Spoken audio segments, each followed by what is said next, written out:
Cool. All right. So let me share a couple of things with you guys that I have been learning this week. So there is a real estate. I don't know if you guys attend your real estate or your RIA meetings or real estate investment clubs in your areas. And I suggest that you make an effort to go at least once a quarter. And I would say this because you will figure out what's happening to other people, not just what you're seeing in your little world, right? You start to hear what's happening with other people's investments, what areas are doing well, what types of investments are doing well, what's not doing so good. And sometimes they even share statistics. So one of the things that I learned this week, went to a RIA meeting. And if you don't have to become a member, you guys can pay every time you go if you want, instead of making like maybe a big one-time investment. And what I learned this week is that nobody knows where the market's going, right? That's one of the fundamental things that I picked up on, is that nobody knows where the market's going because the data is so mixed. It's completely like in God's hands, basically, where we go next, right? There's no heads or tails about this right now. We saw drops, we saw increases, we saw all types of data. As you can see from that video I played earlier, that building housing starts are like through the roof. Like builders are building now. So I thought we are going into like a slowdown, but they're building. So that means inventory is coming back online, but rates are high. Does that mean we have to slow down? And what's the Fed going to do next? The Fed says they're going to keep raising rates. So like it's so many different data points that you're like trying to compress, and no one is really understanding what to do next. Homeowners don't want to give up their 3% interest rates because a 3% interest rate is worth more in today's market than buying a new house, right? So what's happening next is anyone's guess. But what I will tell you is that things are changing big time. Like you have to learn how to adapt in this market. If not, you get left behind and you start to feel like it's all over for me. It was a good run while it lasted, right? So what I learned this week from the gentleman who was giving the presentation on our investment club is that we're going back into a market where postcards and door knockings are going to become now more prevalent and more, how would I say, you're going to be a better ROI, a return on investment, than mass marketing. And the reason why is because right now the market's getting so small. Like the people who are like thinking of selling or able to sell or have to sell, that market's shrinking so much that you really have to build a more of a personalized relationship with these people and hit them in more personalized ways than what we're accustomed to in the last few years. Because before, you could have run ads, you could have done a lot of different things. It was like a kind of like a wide net, casting a wide net, and you would catch some because there was so much abundance. But now that school of fish that we were trying to go after has really kind of like shrinked and kind of gone down big time, that you really have to go out there and find the best fishing spots or find the best lures in order to be able to catch more fish. So what he's saying is that you're going to see a lot of people reverting back to old school methods of getting business, the door knockings, the handwritten postcards, you know, anything that you thought didn't work anymore is going to be kind of like the thing that is working. So he says this because he's been in many markets. He's been doing real estate since the 80s. I haven't obviously done real estate since the 80s, but I've been alive since the 80s. And I can tell you that yes, things are very cyclical. In the 80s, we had high interest rates. Right now, we're having high interest rates, not as high as the 80s, but you know, people still bought homes during the 80s and people made a lot of money during the 80s, right? So there's always a business, there's always an opportunity to be had. You know, about a year or two ago, people thought that Caribbean cruise lines were going to go out of business, right? I personally thought they were going to go out of business because nobody was going on cruises. Cruise ships were docked for like a year and change, almost 2 years. And now this year, Caribbean cruise lines are up over 100%. So if you would have purchased during the time where everyone was saying they're going to go out of business and bankrupt, you would have done well. Same thing happens in real estate, is that right now where everyone's so uncertain and everyone's so worried about what's going to happen in the future, this could be a great opportunity for you to grab something for yourself or start thinking about working with investors again, because the opportunity could be around the corner, or in the long term, at least it'll be a good opportunity. And the people who are left in this market who have to sell, believe me, they're hearing all of the mixed news as well. And you can create a narrative where it is a good opportunity for them to sell and work with those people and help them get the most for their home right now, because they still can get the most for their home. And you can make investors very happy, or you can make yourself very happy if you're looking to get your hands on something. But I believe that right now the personalized approach is king. Now, the way that I've been contacting people recently has been one by one, like literally calling one person at a time. There's been times where we've used teams to call, we've used VAs to call, and we've done so many different ways to get like mass amount of people on the phone. But right now, I feel like the one-on-one type phone call, even though it takes a little longer, might be the right approach. It might be more of a person, and having the home that you're calling up on your screen, knowing that this is the home that I door knocked or that I drove by the other day, or the home that I have in mind, having it up on the screen and knowing that I know all about this property. So once they answer the phone, we can have a conversation about their particular property. So I was just saying, hey, I noticed that your home still hasn't been repaired since the flood, or hey, I noticed that your home looks like it may have an oil tank, or hey, your home looks like it might need some repairs, or the weeds are overgrown. Like, are you in a position to sell your home? I noticed that it might need some maintenance. Having those types of conversations personalized, I think right now is going to be the winner. Having a presence in the communities you want to work in is going to be what is going to get us through this slow patch. Now, I'm not going to condemn you guys and say business is slow. It could be, it's different is what I want to label it as. It's very different than what it was a year ago when there was a buying frenzy, or 2 years ago when it was like you couldn't do no wrong in real estate. Like everything was anything and anybody was going to be making money. Right now, it's a struggle. So getting back to the basics has always been a winning recipe. Now, surviving this market also comes down to also thinking about leverage.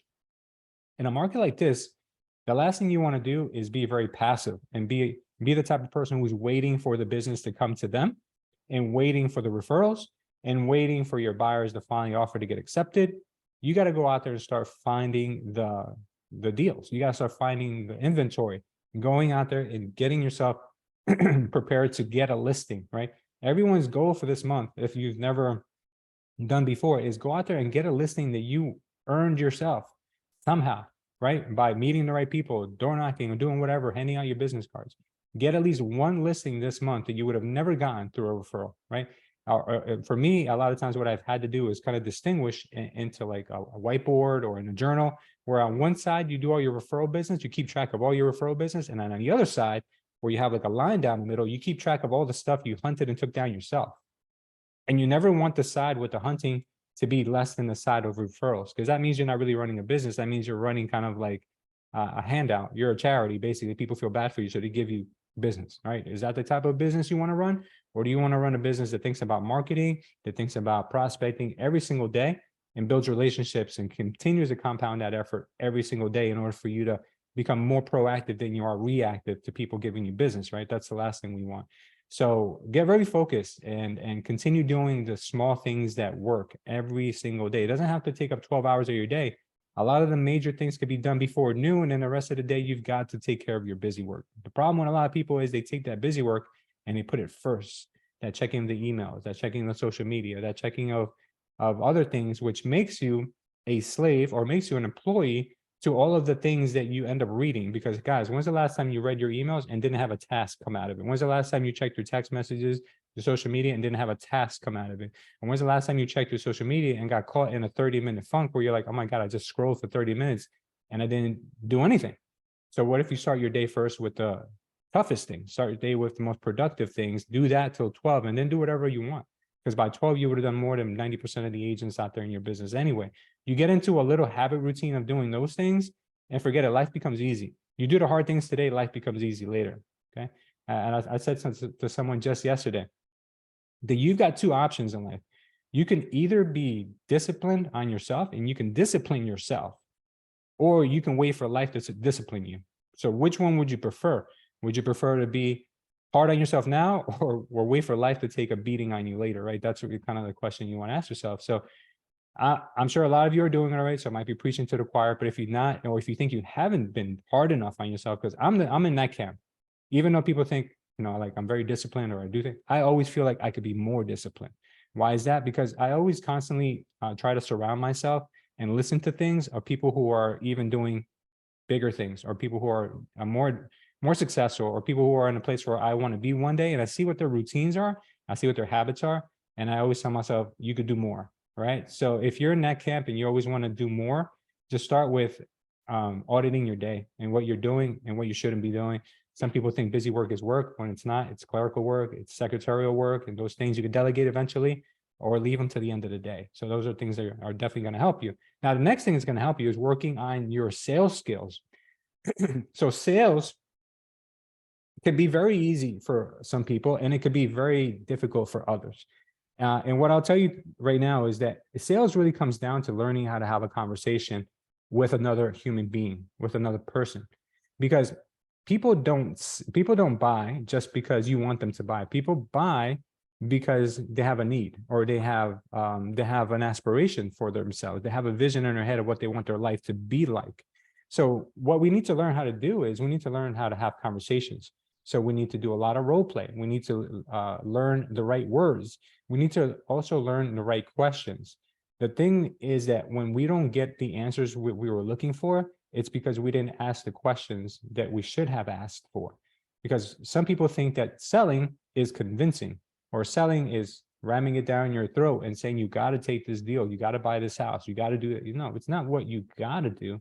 It's reminding them, why is it that you're looking for a house?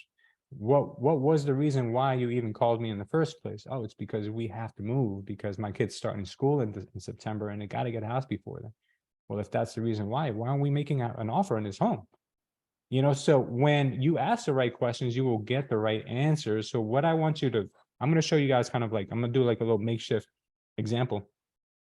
What I want you to remember is, and this is kind of like, I'm going to put a lot of information. I'm going to condense it down into one of the simplest things that I can possibly give you. Think of selling as like target. Selling could be like a target. So let me see if I can pull up a whiteboard and give you guys an example of this. Let me see, share my screen. Share screen. Let me go to whiteboard. Okay, here's a whiteboard. Can you guys see a whiteboard? Yeah, okay, good. All right, so let me see if I can give you a circle. Okay, so here's a Luis, circle. while that is loading, can you hear me? Yeah, can you guys? While Go ahead, that is loading, I have a question. Yeah. You just mentioned personal calls instead of VA, and this is like the second time that this comes up. Do you see the VA conversion rate lowering in this market? Because somebody else told me the same thing. They literally stopped using a VA because they're saying that people are not even talking to people that don't even sound like they're from here. Yeah, correct. VAs, a couple years ago, no one knew the difference between a VA and somebody calling from down the street, because nobody knew you could get people from other countries to call. Now people are so kind of in tune because they've gotten so many of these calls that they already know if it's someone that sounds like they're from the Philippines, and you know the number is coming up as a local number, but the number is from, I mean, the person sounds, they already in their mind think this is some kind of like a mass effort.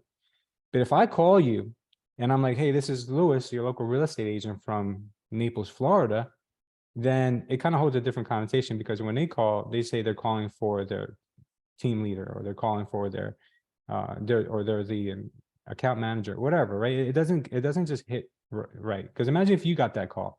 If you got the call from the principal, how many people have gotten the call from another real estate company saying, hey, Mr. X wants to meet with you because he's seen your production is so great. I'm like, oh, really? If you really wanted to meet with me, why didn't he call me? You know, like, have you guys gotten that call? We've all gotten that call, right? Exactly. Yeah, Yep. it just hits a little differently. Okay, continue. So Ivani, Thank you were you. saying, Ivani. No, I just wanted to ask it from your point of view, because you have a VA as well. As I said, I Yes. met with someone last week and they do a lot of cold calling, and Yeah. I asked them, why are you not using VA? And they told me the same thing. Mm-hmm. Yeah, I don't utilize my VA for phone calls. I never have. I've only utilized my VAs for busy work. So if you can find a VA to help you with the things you shouldn't be doing, then that's the biggest first step of your business, is delegation, right? That's number one. Other than that, if you've got a team of VAs that are making calls for you, be very picky about who your VAs are and how you train them, because your VAs necessarily could make or break your deals. Because if you give them a list, and this list is very high, and they're getting a very low churn rate, or they get a very low ROI on that list, you're better off making the calls yourself. Because if you could have gotten 5 listings from 100 phone calls, but you got none, and if you made the calls, you would have got at least 3, then I think it probably made more sense for you to make the calls. So just think about that, because there are certain things that we do in a day that don't make us any money that we could replace and do the calls, because we have to remember, what are the highest grossing things that we can do as salespeople, right? The highest grossing things is always going to come down to prospecting and having meetings with new people, right? Expanding our network. Those are always the highest things. So if you can prioritize those things, you'd be surprised how many things you'll not do throughout the day because you don't have the time for it anymore, that you're eventually gonna be like, wow, I didn't do those things and my world didn't fall apart and I'm making more money. So eventually you'll start getting other people to do those. So hopefully that makes sense. All right. Yes, it does. That was kind of confirmation for me because I was talking to one of my other colleagues and she's hiring a VA for phone calls and she was telling me, yeah, shit. I was like, well, I like to make my own phone calls because I feel like I connect well with the people. Yeah. So that was confirmation to hear that you do that, Lewis. Yeah, correct. I mean, it's just something that I've always been in the habit of. And there was a time when you could hire 3 to 6 VAs and make 1,000 phone calls an hour, and it worked. But we just don't have that sheer inventory anymore to make those calls. You just be burning them out. That's what you'll be doing. So that's what I feel. So here is an example of what I want to talk to you guys about right now. When it comes to selling, selling could be very easy. Okay. So here is the heart or the reason. Sorry.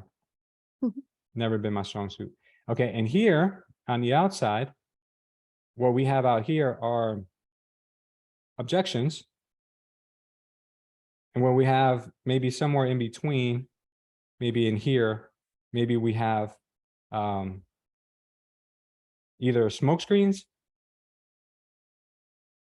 or there's another name for it, another terminology for it. Who knows what it is? Objections are hard stops, smoke screens, and stalls. Okay. And then here in the center, we've got, let me see if I get back to it.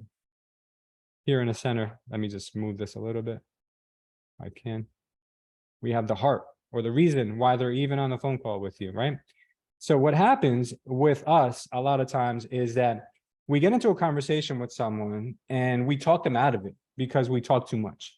So for instance, if I'm talking to someone who wants to sell their house and I'm there because we had a conversation on the phone about selling their house. So I show up to their house and they show me around and I say, wow, you have an amazing house. And this is how I work with my team. And this is how many homes I've sold. And this is the reason why you should list with me, right? I've now talked to them so much about things that are important to me that now I've given them so much information to now use smoke screens or stalls on me, right? Because now they're thinking to themselves, oh, so there's agents that do better than others. So let me ask more questions about what makes you different.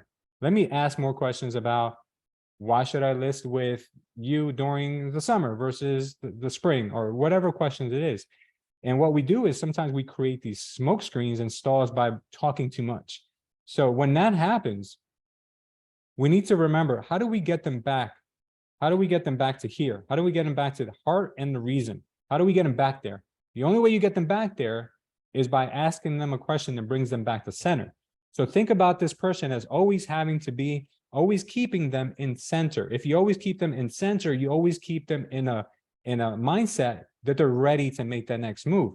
But once you start seeing that you're getting smoke screens and stalls, and then you're getting some hard objections, then that means that you've somehow successfully taken them out of a successful mindset that will get them to make a decision. Because us as agents, our number one job is to help people make decisions, not to sell homes. Anybody could do that. Anyone can list a home, right? Even if you're a brand new agent, you'll figure it out how to list a home.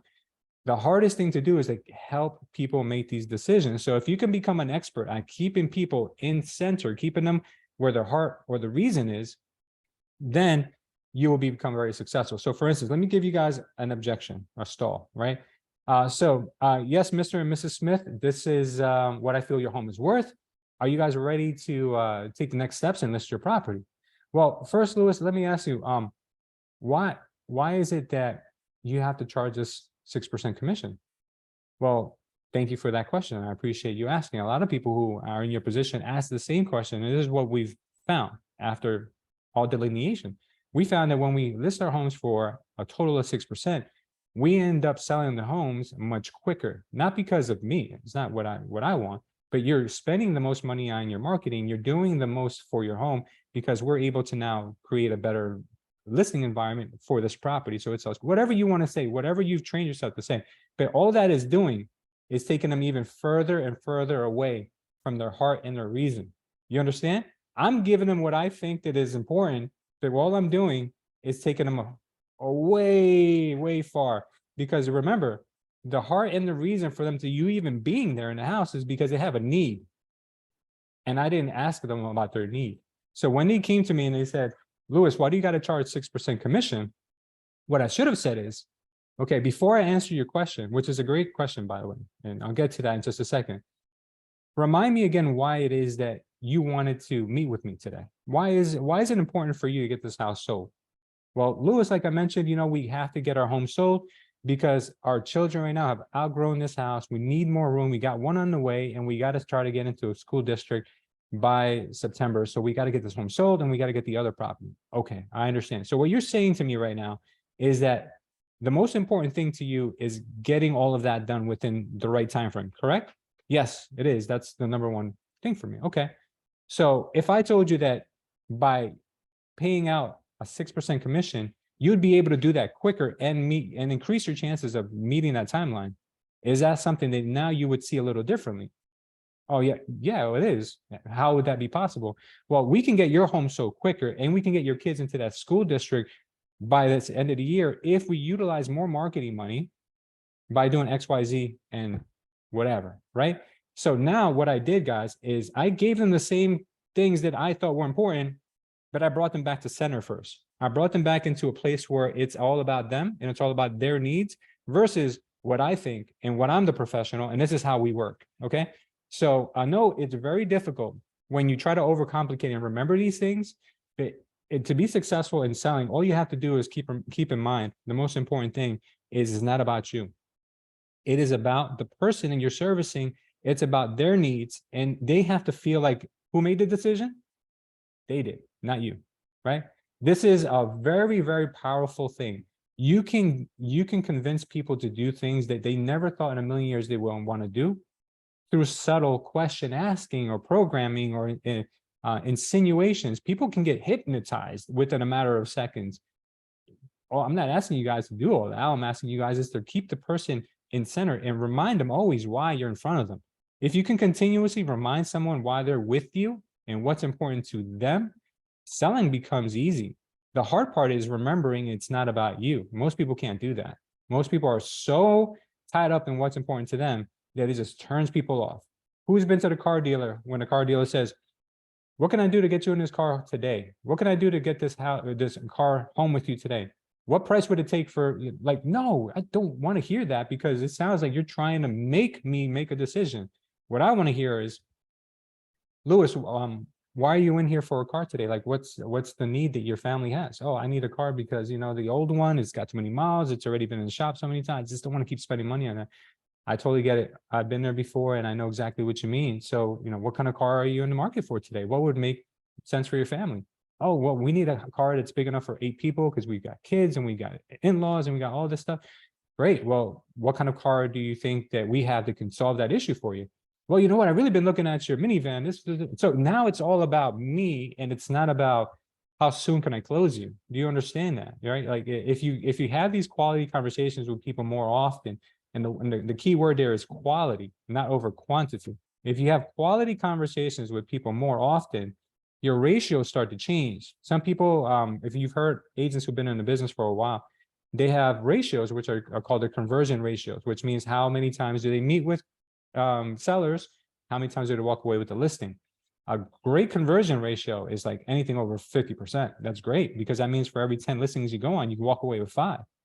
So do you think that they walk away with 50% conversion ratio or higher because out of pure luck, maybe the way they dress that day, or maybe it's a combination of a lot of things, but at the end of the day, it's all about the dialogue. It's really at the end of the day, how you made that person feel. Have you ever said to yourself, I like that guy, or I like that girl. I feel like she really cares, right? If you are going to be meeting with someone about making a big decision in their life, you have to remember that it's all about their needs, their wants. And as long as you keep reminding them of those things, psychologically, they're going to like you for some reason. You keep mentioning their first name, they're going to like you because people love the sound of their first name. Unless you pronounce it wrong, then they're probably going to hate you. But if you continue making it personalized about them, your conversion rates are going to go through the roof. You guys are going to make 50% look like kindergarten stuff. You guys are going to be at 80%.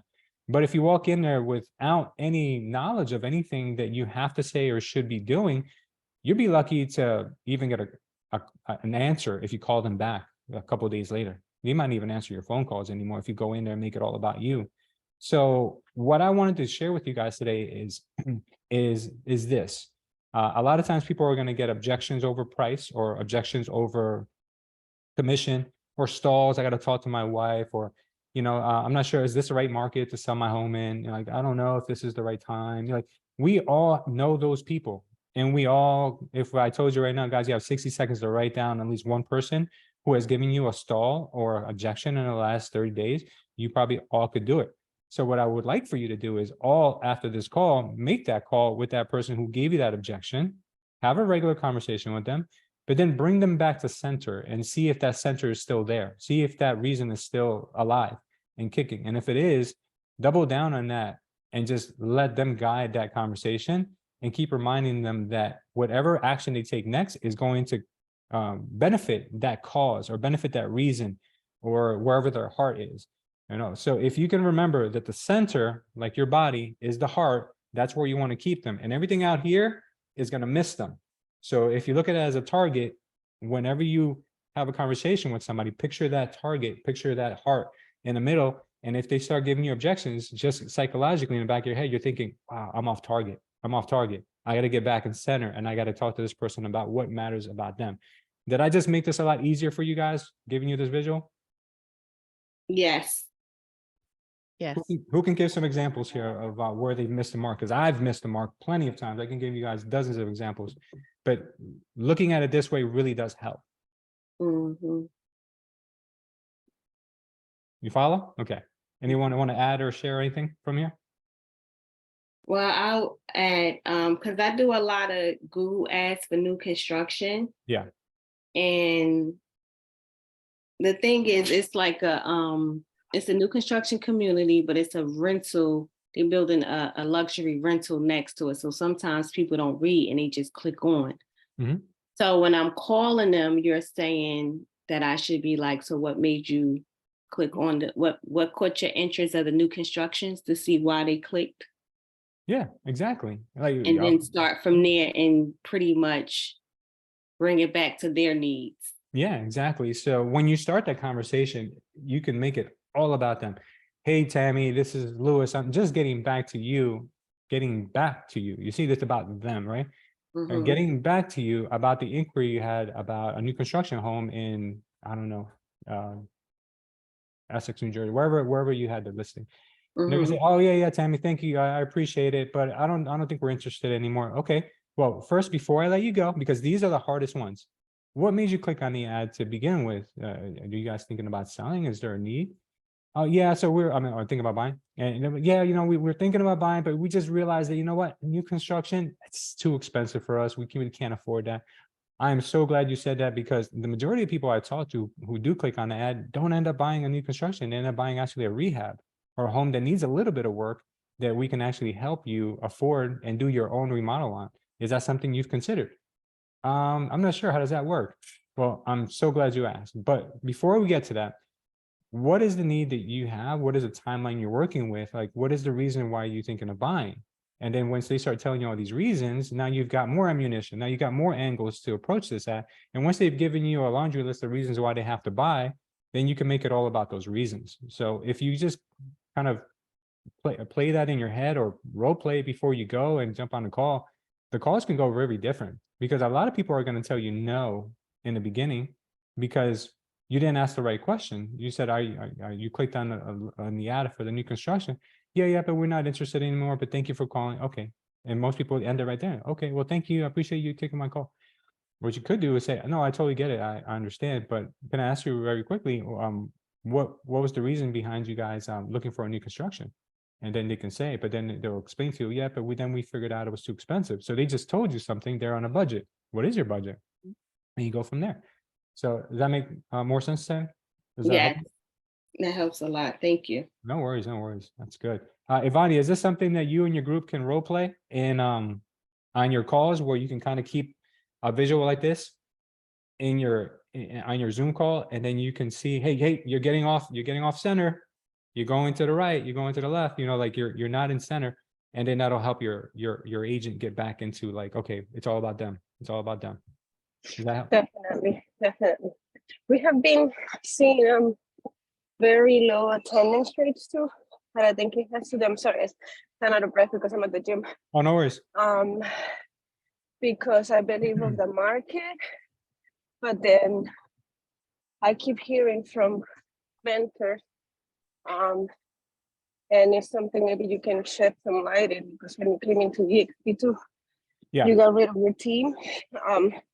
So a lot of mentors are just like, do referrals instead of having a team, because even getting people to role play and attend meetings, it's like pushing those sellers. Like I have to remind them every day why they're doing that, and sometimes the code just goes on that.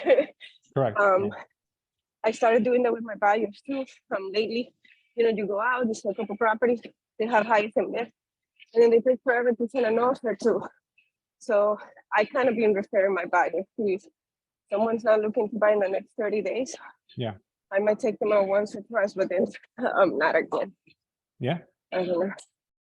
No, I totally get it. Listen, if you're trying to motivate an unmotivated crowd, you're wasting your time.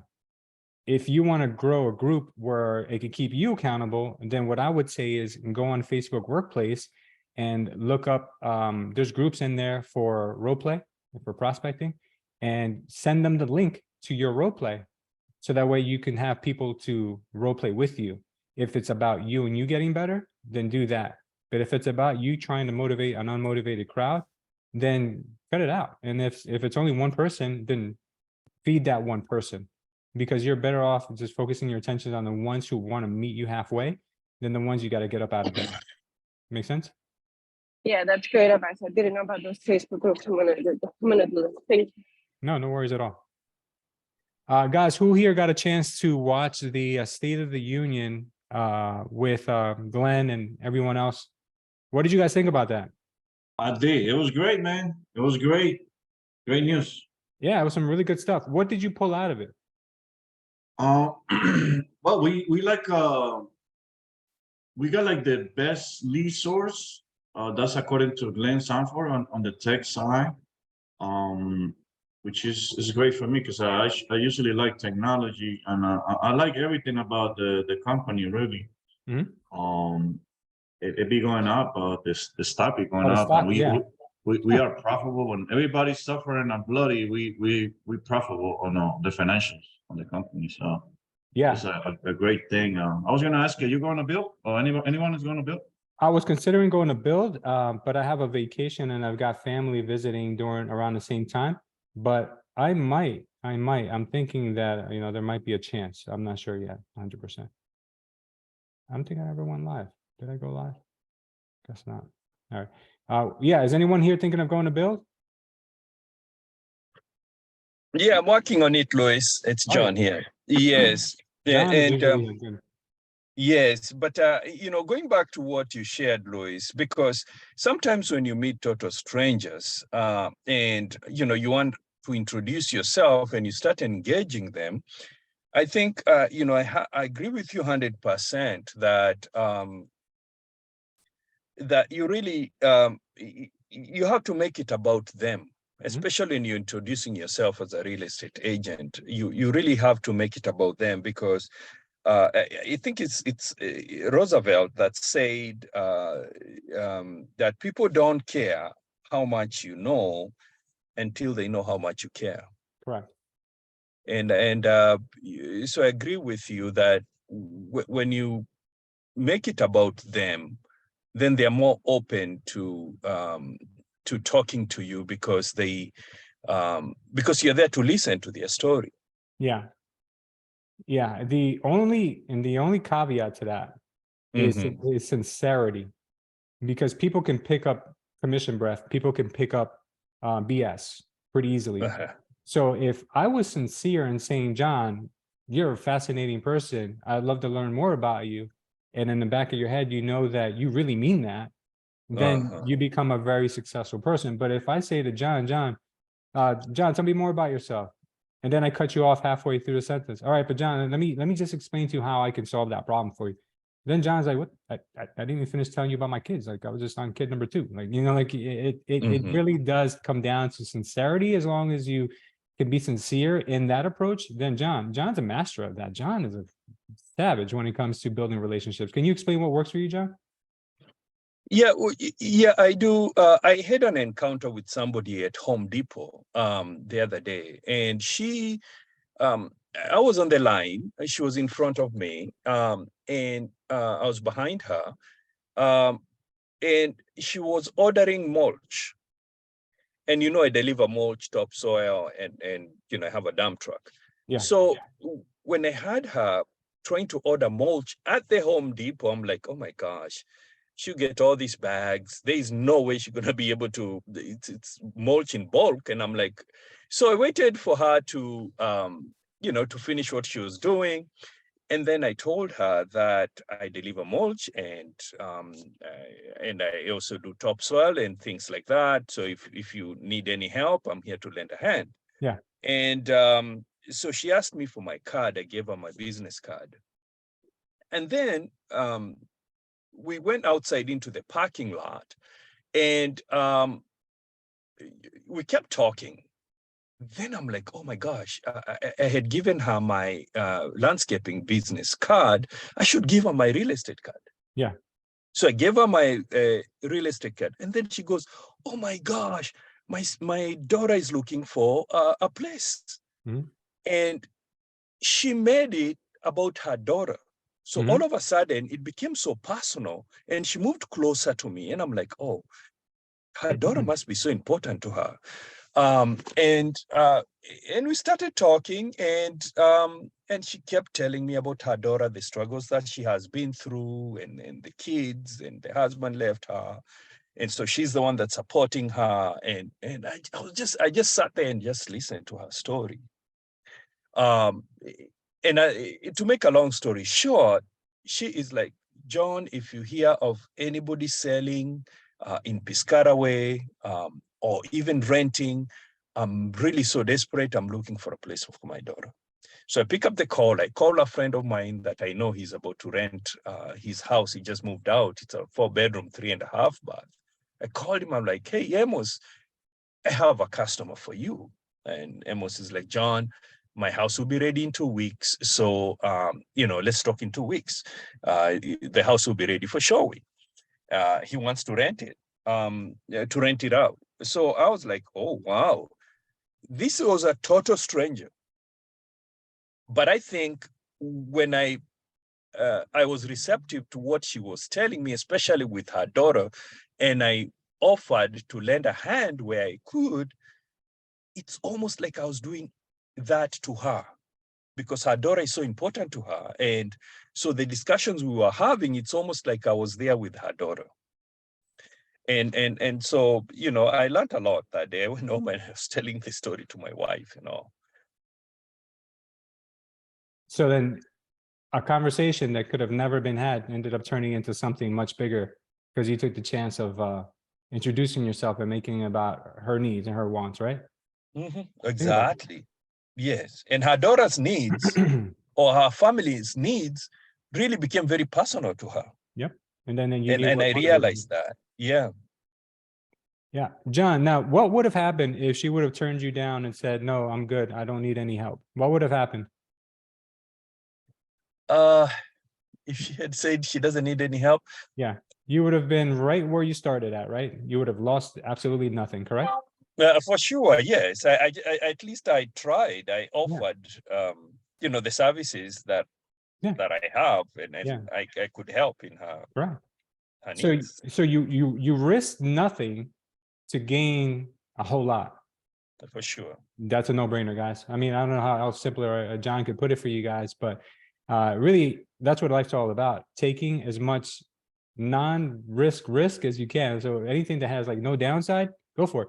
And if even John was told no, then at least John has the courage now that he's like, you know what? I did that one, nothing bad happened. The next one will be easier because now I need to know how to break the ice, or maybe that didn't work. Let me try saying something different next time to the next person. Maybe my approach was too wrong. Maybe I was standing too close. Maybe I didn't have a breath mint. I don't know, whatever it was, but John would have learned from the experience, but John actually succeeded from his attempt. So next time you guys are in doubt, guys, when you meet someone anywhere, just introduce yourself. It's very simple to do. It's a good exercise. One word to sum it all up: Mhm, compassion. Yeah, Have mhm. compassion for your neighbor. yeah. When you exude compassion, they will spill the beans. Yeah, I agree. That's what it's about, guys. So You gotta stay away from those beans though, because sometimes that's all you get. So I guess compassion with boundaries. No, don't be a pessimist. Do not. If God's working No, in no, you, you'll have not a what is pessimist, only but there's one a way lot of for people it to you turn. call, and all One they way do for is it to like turn. talk. say that again, Ivani, I'm sorry. There's some people you call or you deal with, and they're not really looking. You know, you gotta be able to identify who's just trying to talk Oh or yeah, who just wants to keep you on the phone because yeah. No, I you know know. exactly what you're talking about. So there's people who are just they're everything is happening to them, and it's all like their life sucks and it's horrible. So they're very negative, right? They drain the energy force out of you.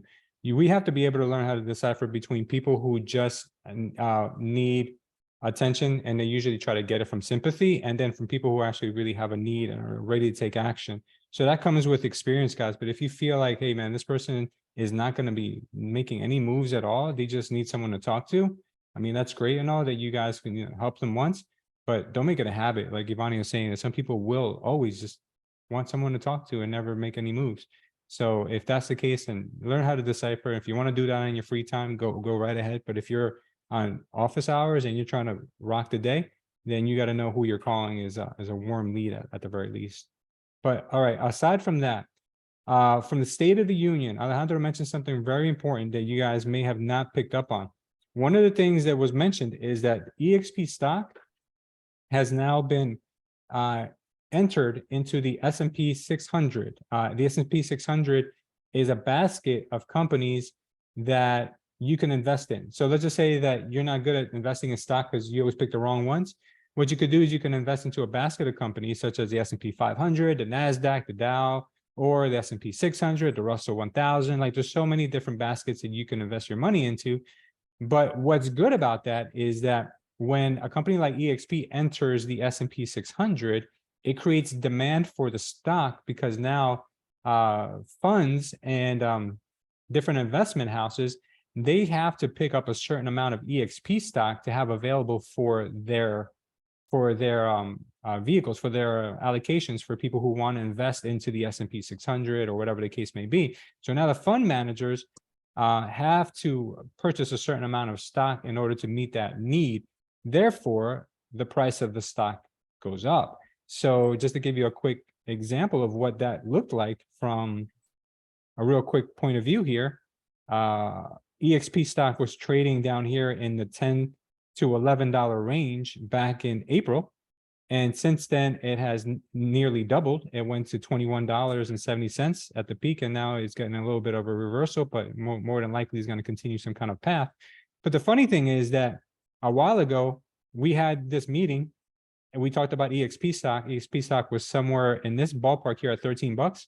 And I told you guys, EXP stock will probably do something like this. And it's funny enough that it actually did do something like that. And right now it's having a little reversal. So I'm not going to tell you guys, I told you so. I'm just going to tell you guys that, guys, investing over time in companies that make sense and are profitable is always a winning recipe. I can't tell you what to do with your money, but if you were at least allocating 5% of your commissions all the way down here when you were making your closings, and you guys were getting $10 stock, $10 stock, $10 stock, $10 stock, $11 stock, in here, every time you had a closing, well, congratulations. Your 10% that you invested is now worth, I'm sorry, your 5% you invested is now worth 10%. of Mhm. what the commission was. So you made 110, you made 105% on your commission, if you just look at it that way. So some people say, you know, you go to EXP and you pay in an 80-20, I'd rather go to a 90-10 split or 100% split. And sometimes you tell yourself like, oh yeah, that makes sense. Why don't I do that? Because we're not transactional. When EXP, you have a closing, you're thinking about 10, 20, 30 years down the road. Why? Because you're getting a stock that everyone says, oh, but I could buy that stock on my own if I wanted to. Okay, but do you? Nobody does.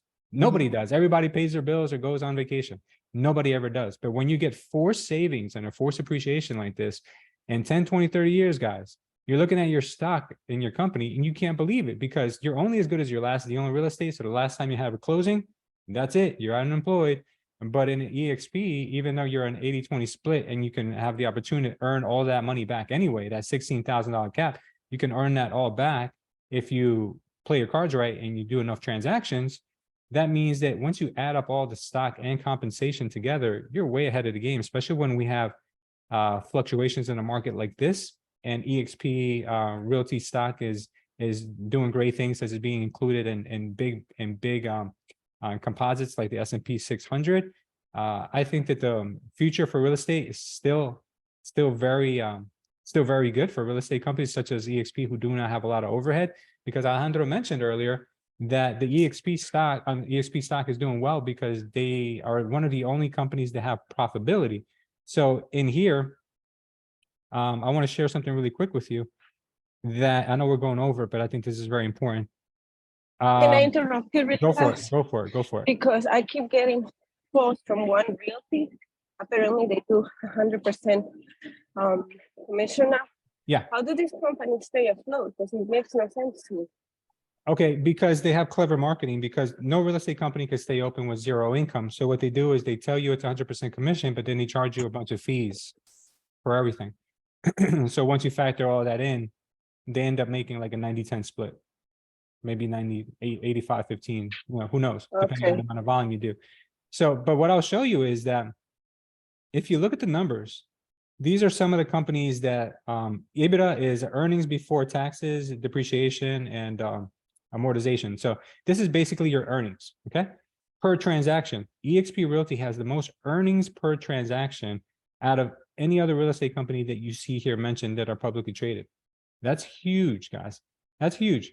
And they don't even take a huge chunk. Douglas Elliman, they don't give their agents high splits, but look how much money they're bleeding out of every transaction. They're losing almost 4K on each transaction. This is nuts, right? So there's a lot of interesting facts in here that, for instance, in quarter one of 2023, transactions per agent, EXP Realty is number 2 ahead of KW, guys, in amount of transactions per agent in just quarter one of 2023.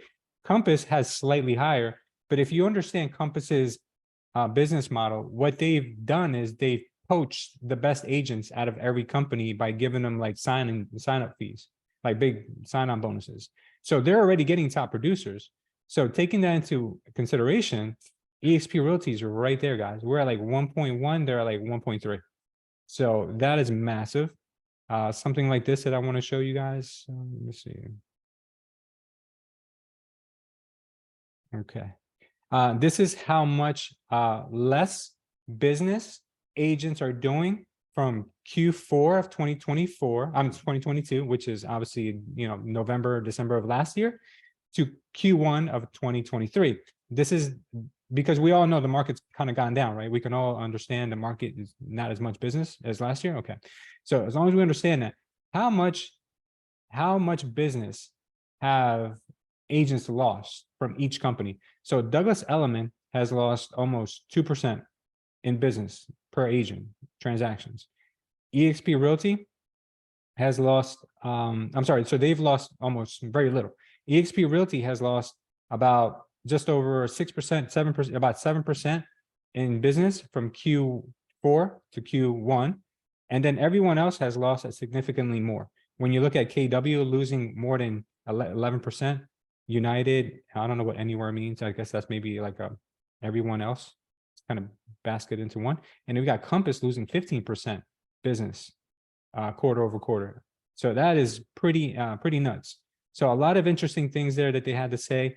But one of the things here that was mentioned that I really wanted to kind of point out to you that was said that I really want you guys to focus on is, and maybe I can find it. It was Glenn talking. What Glenn said is, what Glenn Sanford said was the following. Right now, brokers are going to be going through a very difficult time. This is finally when the roosters come, the chickens come home to roost, I guess what they say. This is finally that time, because what's happening now is that brokers are going to feel the pinch and they're going to be hurting to a certain degree. So with that being said, this is a prime opportunity for you to talk to brokers and team leaders, because team leaders have expenses as well.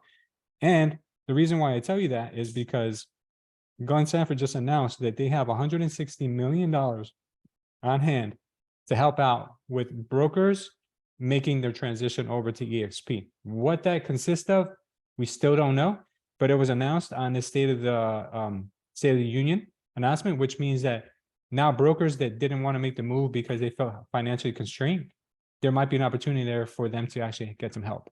So I think I can find that. Let me see. Basically inside real estate, it's actually conversion pre-partnership, because they got bought by CoStar a couple of years ago, and so they've rebuilt potential of generating hundreds of thousands of leads a year from one agent, one team. Portals in influence marketing campaigns that you. Let me see if I can find that. We bought Zoocasa last actively in the market, the float requirement, but more importantly, we were selected as one of competitors, even the up and coming competitors, and the small amount of stock that's actually owned by their management, 1 out of every 20 agents is like literally today is an amazing day to join EXP. We've got better systems, better process. You hit the ground running, percent of 20 million. Yeah, My mind, it's somewhere here. I'll find it. I'll send you guys a snippet. Actually, I actually recorded it on my phone, but now is the best opportunity you could have ever had to go and make those conversations with brokers. And I know some of you might be thinking, but I'm not a broker, or I'm not a team leader, and I don't have the experience. But you know what? You have access to people who do have that experience. All you have to do is see if there's a little inclination or a little bit of a room there for you to kind of get your foot in the door. And if there is, lean on us, guys. Like, you got me, you've got Micah, you've got plenty of people in your circle to help you with those things. So that's where I'll leave you guys with this week. I gave you kind of a lot and try to get it in there as much as possible. But I will tell you that it's a great time to be at EXP, and it's a great time for you to start doing something different. Okay. Anyone want to add or share anything before we go? No, I didn't watch it in its entirety, but I think I am going to take a minute this morning. Yeah. And do that, and definitely finish watching it. Yeah, it's only 45 minutes. You guys can watch it on a treadmill or on a drive somewhere. And it goes pretty quickly because it's all really important stuff that you should care about as an agent at EXP, and you can play it on 2 times speed. You can watch it in 20 minutes. So yeah, good stuff. Anyone else? Sarah, you're muted, sweetie. Good morning. Hey, good morning. What kind of help can he offer for other brokers to move to EXP? He hasn't expanded too much on it yet, but let me see if I can find that timeline where he said that. And I'll tell you right now exactly where it is. Thank you If so just wanna much. Fast forward to that. Let me tell you, it was at the. We have some ways financially to make that act. So if you're considering a move, we have a lifeline. We have some money. We've got over $120 million in the bank. We have the ability to do that, and every agent and broker in EXP has the opportunity to have those conversations with those small broker owners. They're going, what do I do? Well, we're actually putting a whole plan together to help get you and your agents aligned in the EXP system. All right, so the plan is still out there. They're working on it, but they're going to be allocating resources to help brokers make that move. So right now is the time to start having those conversations, guys, and get those people interested. And if things get any harder for brokers, it's going to be a no-brainer. Like, how do I stop the bleeding, basically? There's only so much pride and ego that you can dish out until you kind of throw in the towel. Now, some brokers, don't get me wrong, they're doing just fine and they can take a little bit of a hit, but the vast majority of brokers are not very profitable. Put it that way. Lewis, Yes. just a year ago when people used to ask me what brokerage I work for and I would say EXP, they were like, who? Yeah. And now you just drop the name and everybody knows. Yeah, people know we're growing by leaps and bounds, guys. It's not a joke anymore. But the opportunity is still there. You know, 1 out of 21, I think Glenn said 1 out of 20 agents is with EXP. So you still got the opportunity there to make it your own or bring other people on board and spread the wealth and spread the news. So all good stuff. Awesome. All right, guys. That's probably we're gonna call it for today. We're going a little bit over, but I think yeah, I got a lot out of it. I hope you guys did as well. Good. Of course, all the times. Awesome. Thank you. I was everyone. here, by the way, from the beginning, but my Were camera you? was off. Yeah, of Yeah, I know course. you were. I know you were. Just messing. Cool. Well, thank you, everyone. Let's go ahead and close out with our prayer. Father God, we thank you for having us here, and I appreciate, Father, for all the information and the knowledge that you're giving us. Thank you for the people who are on this call today who are able to benefit from it, Father. And we ask you, Father, number one, for forgiveness, Father, and we ask you to help us live better lives. We ask you to make us stronger, more disciplined, Father, and find a way for us to improve every single day, Father, to glorify you in your name. Father, we also ask you to look over our families and always look over their health and our health, and allow us to once again next week meet here, Father, in good health and good spirits. Thank you, Father. In Jesus' name we pray, amen. Thank you, guys. Thank Amen. you. Thank you so much. Have a great week, guys. You as well. Bye-bye. Bye.